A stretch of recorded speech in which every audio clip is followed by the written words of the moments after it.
On August 27th, 2025, a morning that began like any other in Minneapolis turned into one of the darkest days in the city's history. At Annunciation Catholic Church in school, children, teachers, and parishioners had gathered for the start of a new school year. The air was filled with prayers and hymns. Parents believed their children were safe, and everything seemed normal. But within moments, the sound of gunfire shattered that peace. 2 children, an 8-year-old boy and a 10-year-old girl, lost their lives that day. 18 others, including children, teachers, and older church members, were wounded. Panic swept through the sanctuary. Students and staff scrambled for cover, hiding behind pews and barricading doors. Teachers shielded children with their own bodies. In one heartbreaking act of courage, a 10-year-old child stepped in front of a friend and was struck by a shotgun blast, sacrificing himself to save another. The shooter was identified as 23-year-old Robin Westman, a former student of the same school. Armed with 3 legally purchased weapons, a rifle, a shotgun, and a pistol, Westman fired more than 100 rounds before taking their own life. Investigators later uncovered disturbing evidence.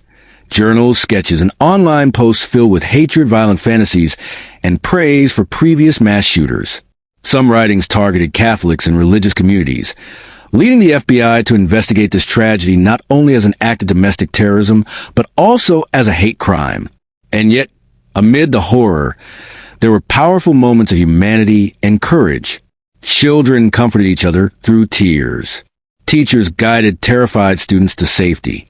In the hospital, a 13-year-old boy preparing for emergency surgery asked the surgeon to pray with him, leaving doctors deeply moved by his calm faith. Across Minneapolis, vigils were held with candles and flowers, as thousands gathered to mourn the victims and support the survivors. The children who lost their lives are being remembered with love. 8-year-old Fletcher Merkel, who loved cooking, fishing, and playing sports, and 10-year-old Harper Moisky, known for her laughter and the kindness she shared with everyone around her.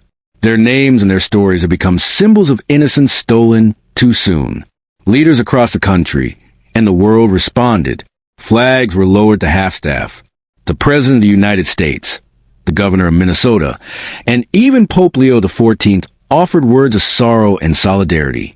Meanwhile, the city of Minneapolis increased patrols around schools and churches, while counseling services and support centers were made available for families and survivors.